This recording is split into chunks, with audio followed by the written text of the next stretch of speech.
Good morning, ladies and gentlemen. Welcome you all to 1Q FY25 results conference call of Sagar Cements Limited.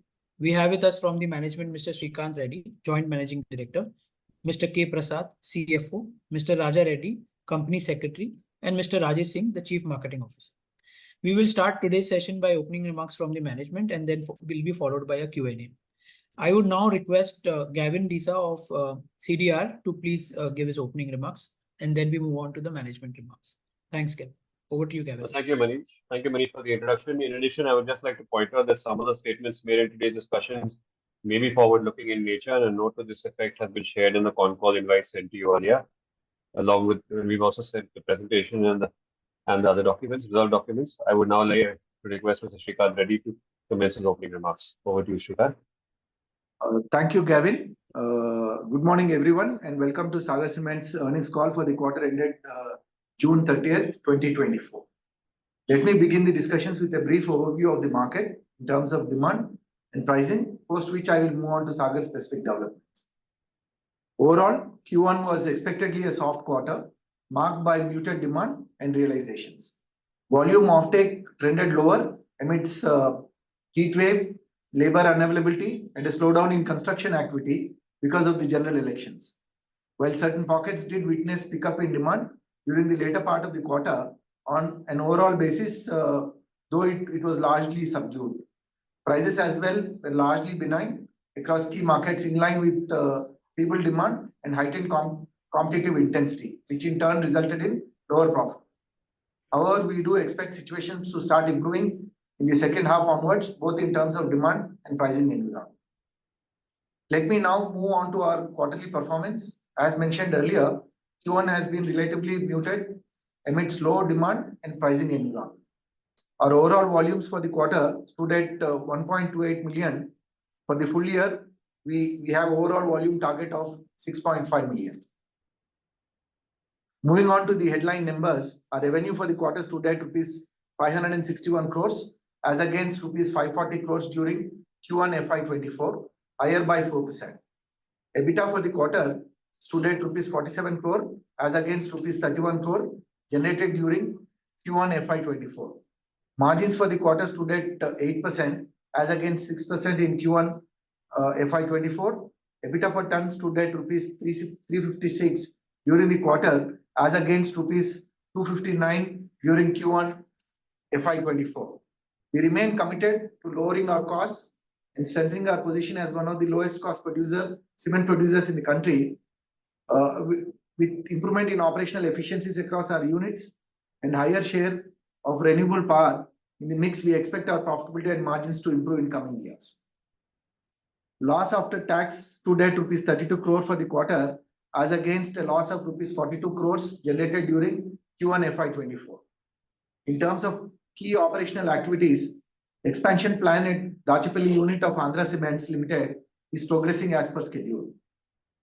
Power and fuel cost stood at rupees 1470 rupees per ton as against rupees 1732 per ton reported during Q1 FY24.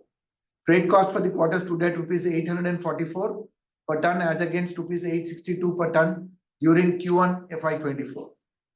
From an operational point of view, Mattampally plant operated at 49% utilization, while Gudipadu, Bayavaram, Jeerabad, Jajpur and Dachepalli plants operated at 78%, 62%, 75%, 26% and 29% respectively during the quarter.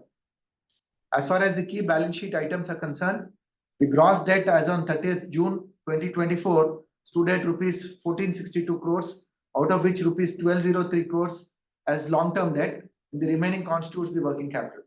The net worth of the company on a consolidated basis as on 30th of June 2024 stood at rupees 1987 crores. Debt equity ratio stands at 0.61:1.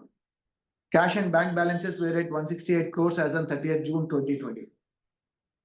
Board has accorded its approval for setting up 6 megawatt solar power plants each at Gudipadu and Dachepalli units, which is in line with our stated ESG roadmap and the objectives.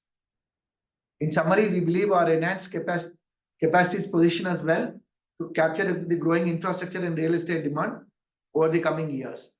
Furthermore, our efforts towards diversifying revenue streams, increasing our regional footprint should help us in improving the overall profitability profile of the company.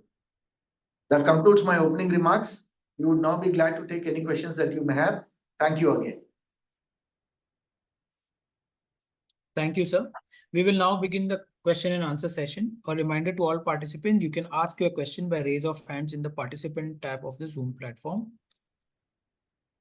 We'll wait for a moment for the questions.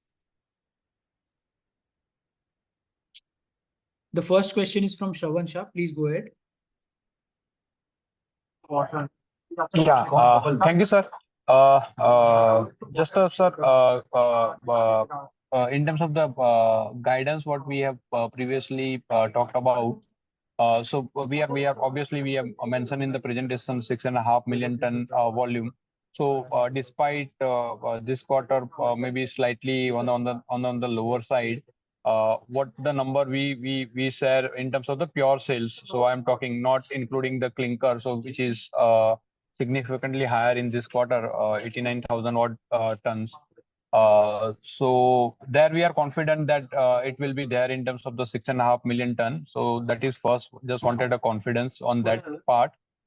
Second, coming on the pricing and the profitability. So if you can help us, how the prices, current prices are versus the Q1 averages, and if possible in terms of the state-wise, how the prices have moved in those Q1 versus the fourth quarter. Yeah, thank you, Mr. Shravan. I'm assuming that you wanted reconfirmation on the volume guidance, right? I think yeah, we are reasonably sure that we should be very close to 6.5 million.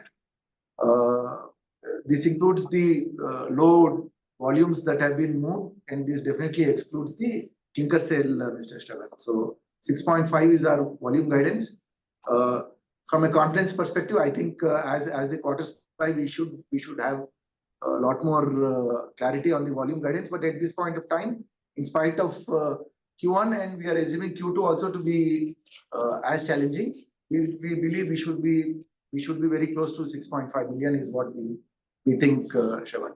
From a profitability guidance perspective, we are with the belief that we should do 6.5 million.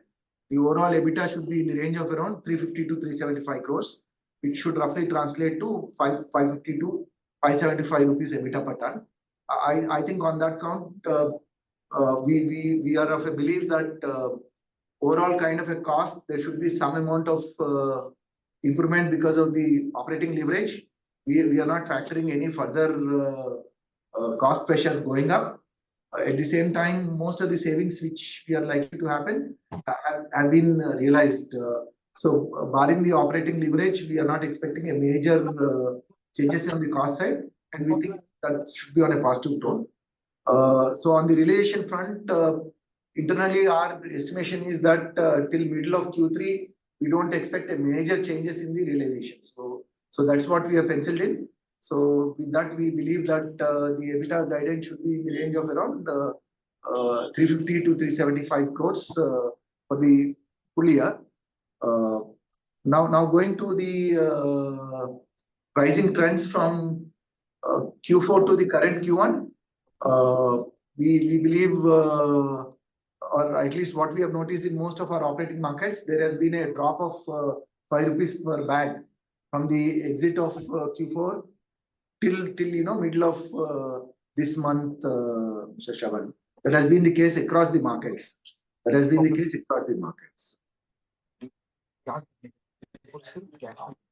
So from Q4 or from Q1, from June till now, there is a further 5 rupees drop. Yeah, that's what I mentioned. It is exit of Q4 to the middle of this month. There is a drop of almost 5 rupees per bag. Okay, just a 5 rupees from March till now, only the 5 rupees drop. No, from June. I'm talking from Okay. June. If you're looking at Yeah, so June is a Q1. Yeah. Q1. Sorry. Yeah, I think it's my mistake. Yeah, it's from end of June to the. So it's almost 15 rupees drop from Q4 exit to the current months. Okay. And then in Q1, broadly, how the state-wise or the broadly south, how much price decline that we have seen versus the Q4? So June quarter I versus the think it is March 10 quarter, rupees. how much Sir, I think, decline and if see, I think the drop from Q4 to the Q1, the overall, we have seen almost 10 rupees per bag across the market. Yeah, there has been a significant, slightly higher in Tamil Nadu, but for us, but the average is around 10 rupees drop from Q4 to the end of Q1. From exit of Q1 to so far in the month, we see another 5 rupees drop. Okay, but given that the despite whatever the M&A is happening, do we think that this year, as you have mentioned, that middle of third quarter we expect a price hike? Because for us that is the major in terms of increasing the profitability for us. Because as you mentioned that not much See, scope in terms of the cost reduction. No, Mr. Shavan, it again is also to do with the product mix. See, we are not penciling in a major kind of a cost relation increase, sir. What we are assuming is whatever is the drop from an off season to the season, around 10 rupees is what we have penciled in, 10 to 15 rupees is what we have penciled in, starting from middle of Q3, Mr. Shavan. We are not trying to be euphoric about the potential kind of a price increase that is possible in the marketplace. What we have penciled is 10 to 15 rupees per bag. Potentially, it could go up from middle of Q3 is what we are factoring in, which is normal seasonal kind of Okay. thing. Okay. And lastly, in terms of the incentive that 30 odd crore for MP, so Yeah, will we it are now expecting in the coming. come in Q2? Yeah, we are expecting in the current month itself, Mr. Shah. Okay. That's great. All the best, sir. Thank you, Mr. Shah. Thank you. The next question is from Keshav Lahoti. Please go ahead. Hello. Hi. Thank you for the opportunity. So I want to understand one thing on the realization. We do understand it's a normal trend realization to pick up from Q3, but will this time be different? Because what we are seeing, Panna is acquired by Ambuja, India Cement also some stake acquired by Ultratech. Some sort of, consolidation is happening, and these assets are already operating at low utilization. So the bigger hands will try to ramp up the utilization. So this can lead to, muted realization this time in H2 also. Yeah, Mr. Keshav, I have very limited comments on how they are going to manage. So our experience is that definitely some of the assets which were utilized lesser probably would potentially move up. But that also is in line with the expected demand ramping up in due course of time. So will it lead to price erosion? I think we are already hitting the bottom. Though I would never say that we have hit the last kind of a number. But the ability for price to move down further from here is very, very limited, sir. The bigger the players are, I think it is going to be a bigger loss. I would put it from here on. So given that scenario, I'm sure they acquired these assets from a business perspective. So that may not lead to something which is very unusual. But internally, we did factor that prices only would pick up in line with the demand ramp up rather than any of the market players actually. Mr. Keshav. Understood. Got it. As Jeerabad incentive, you will start recording from July month. So will full 30 crore will be recorded this year, or it will be more like for 3 quarter only? No, I think as we would receive, we will be confirming it, sir. We are expecting in the current month, most likely we should receive.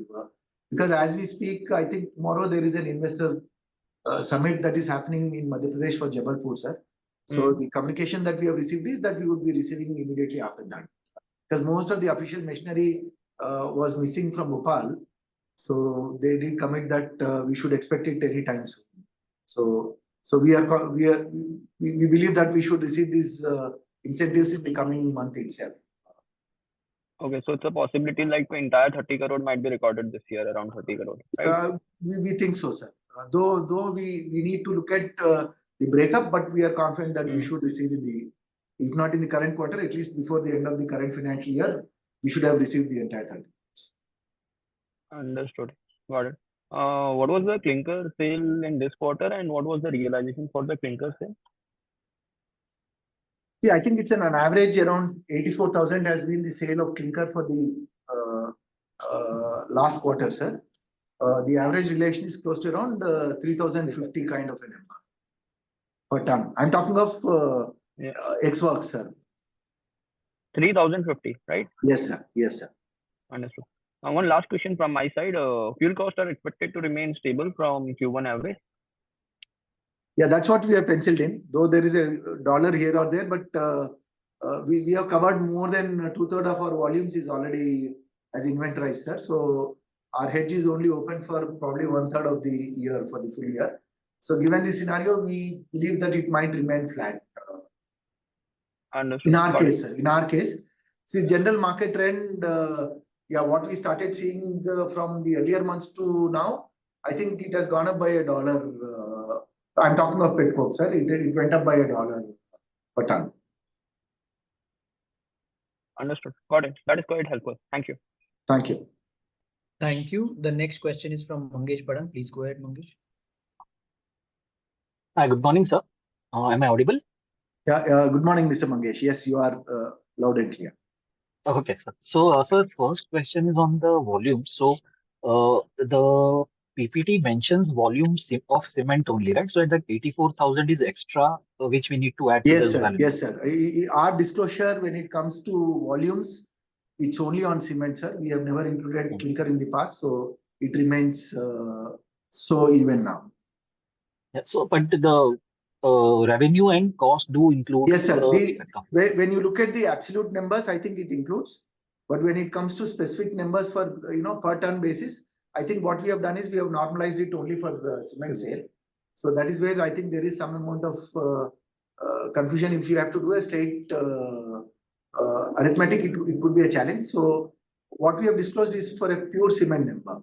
That is per ton is purely on per ton cement only. Okay, okay, So understood. we made relevant correction in terms of revenue and the related associated costs. Okay, yeah. Second one is on the capacities in South. So, I think Shri Cements Guntur would have started. And even Dalmia has commissioned the grinding units along with some other companies. So, how is the supply situation in your markets? Is what I wanted to understand. Is that the pressure because of this? Because it is anyways going to increase post Penna, my home coming into the picture. No, I think I think there are two aspects. One, it's a demand and there is a supply. See, at the end of the day, demand is almost close to 20% lower compared to last year, same time to now. Year-on-year number is 20% down for obvious reasons that which we discussed even in the earlier call. That elections and the weather-related issues definitely took a toll. Now, coupled with that, there are some ramping up of Ramco's Kolimkunda plant along with Shri's Dachepalli plant. And I believe the grinding plant of Dalmia also got commissioned deep south. And same is the case with the ramp up of My Home's line 4 at Melecheru. So what we are expecting from here on is ramp up of Ultratech Tadipatri, line 3. We are also expecting Deccan also to get commissioned anytime soon, and the ramp up also is likely to happen. So these, yeah, Kalur, the Chettinad Kalur plant also I believe got commissioned, but that is more westbound rather than southbound. But these are the three major supplies that are likely to get ramped up from the coming few months to quarters, Mr. Mangesh. Along with some amount of realignment of restarts of plants of Penna with Adani Group taking over those assets. But these are likely to happen in a phased manner. I'm not talking of Adani's ramp up, but the entire supply into the region is likely to happen in a phased manner. Not that everything is going to abruptly fall on it. But this might also get aligned with the potential kind of a demand. That is, we strongly believe that from middle of Q3, the demand is likely to move up sharply. So net, it may not be significantly altering the overall kind of demand supply equation. That was the next question, sir. So basically, after the political outcomes in both these states, especially Andhra. So, what kind of demand expectation do you have? And on the ground, whatever we've been hearing regarding Amravati capital project, have any work started, or you see No, infra work? Mr. Mangesh, I think the good news is that government is very keen to develop Amaravati in a big way. But we should be very pragmatic about what is likely to come. See, the government just came. So I think by the time they settle in and most of the demand from Amaravati starts picking up, we believe that it may be later half of this year as a best case scenario. But most of it, we believe that it should happen in the next year, from next year onwards. But in general, most of the deferral during these election times and the off season, we expect them to come back because as you know, the demand was at its peak when we started getting into the electioneering. So it's likely that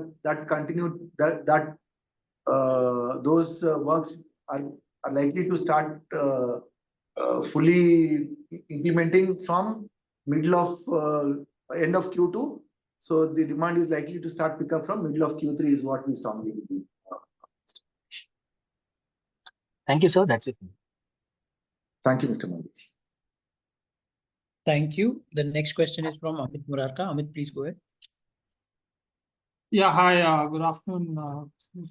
Thanks for the opportunity. Again, following up on the earlier discussion around the new clinker capacities as well as Penna ramp up.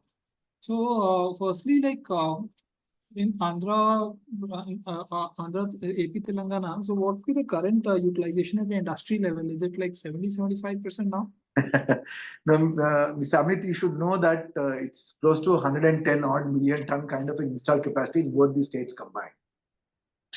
Okay, so you should pencil in quite a few things because 50% of Andhra's capacity typically ends up servicing the outside states. So the average capacity utilization in our view is somewhere around 45 to 50 in general. There could be one or two units which could be exceptionally higher or lower than this. But in general, the capacity utilization is somewhere around in the range of around 45 to 50%. I thought last 2 years the demand has been very strong. I mean, I believe it is up like 20% or so, right? I mean, yeah, Mr. Amit, you should understand that you're talking of a 110 million, sir. So you're not talking of a smaller number. At clinker level, for sure, I think the utilization was fairly strong because there is some amount of clinker outflow from both the states into the other grinding locations which are outside the region and the state. It's likely that we might go back to those numbers reasonably quickly, or maybe in the current year itself, in the current fiscal itself.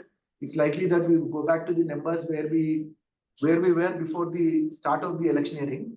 So that is a possibility. That is the reason why we believe that the current Q1, the overall degrowth is at 20%, sir. So we might end up having a kind of flat to slightly positive kind of a bias at the end of the year.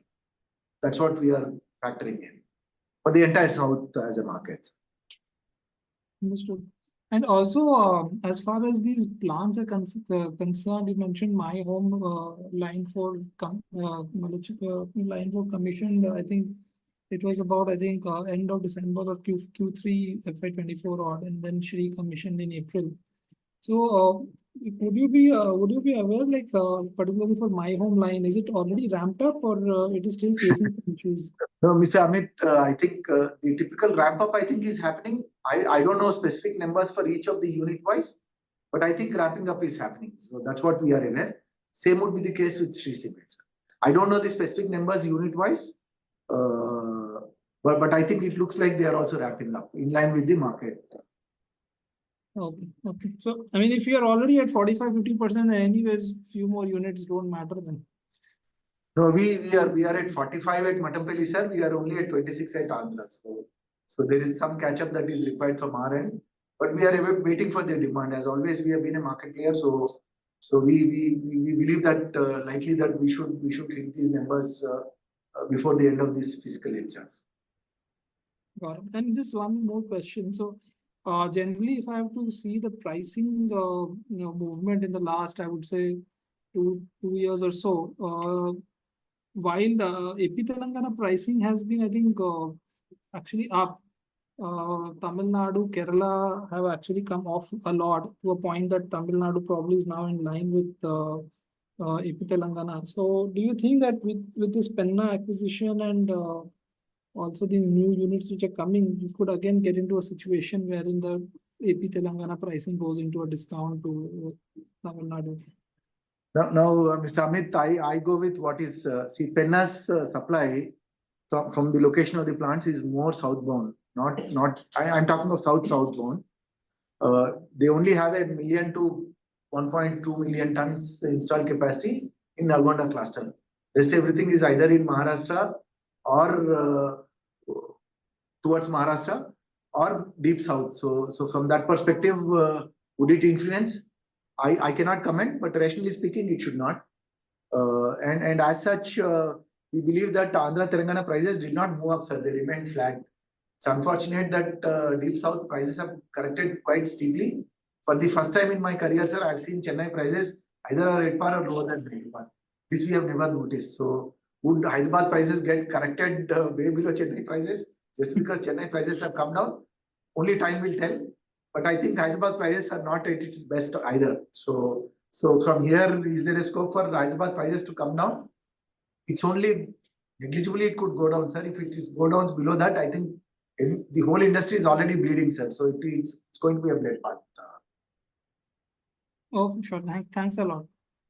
Thank you. Thank you. The next question is from Shravan Shah. Please go ahead, Shravan.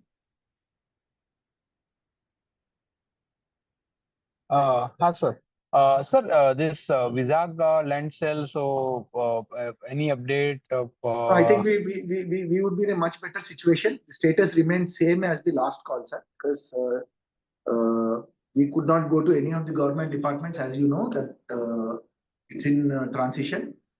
So we have been indicated that it could probably take another couple of months for us to reapproach them, because out of the 3 critical milestones, we only achieved 1. There is 2 more. So from a time perspective, what we have indicated before end of this December or to the middle of Q4, I think that timeline at this point of time, we would like to keep it status quo because nothing much has moved. We would be in a much better situation to take a call probably in the next quarter call, Mr. Shravan. So we believe that we should have a lot more information about the progress on that by the time we address the Q2 results, we will be in a much better situation. So most likely by March end we should be able to monetize. So that was our preference. See, as it looks, as I mentioned, the status quo, there was not much of a movement, and it is in line with our internal timelines, what we have indicated, sir. So it looks like that we should be ready by then. Okay. That's great. Second, sir, just trying to understand. So you mentioned in terms of the cost reduction from now onwards, not much scope. So whatever the cost that we are having in this quarter, so from here on, what max cost reduction can possible or? See, in our plan, sir, the roadmap we have clearly indicated, even in our presentation about the CAPEX plan. So we are sticking to our CAPEX plan. So with each of those implementation, we do expect some potential savings. Like, for example, in the current year, it's likely that we would commission 2 into 6 megawatt solar plants, one at Gudipadu and one at Dachepalli. When it gets implemented, sir, we expect annual saving of around 5 crores once we have commissioned both of them. Then the other, where we have already completed the technical kind of a specification and inquiries, and more or less we are ready with the order placement, is for the 4 megawatt waste heat recovery system at Gudipadu. So, but it's an 18-month affair from the day we place the order. So we are waiting for some amount of clarity from a financing perspective, because we did indicate that we would not like to move from the net debt position that we are in. But the current cash flows are exactly enough for us to fulfill the current obligations of the CAPEX, what we have narrated. So we still would want to wait for the market to improve before we would like to place order on the waste heat recovery. So the only orders that we are doing on the CAPEX is on solar and the ongoing CAPEX at Dachepalli, and as well as at the 2 other locations where we are doing small investments to ramp up the brownfield capacities at both Gudipadu as well as at Jeerabad. So from that perspective, we don't expect any major Okay. costly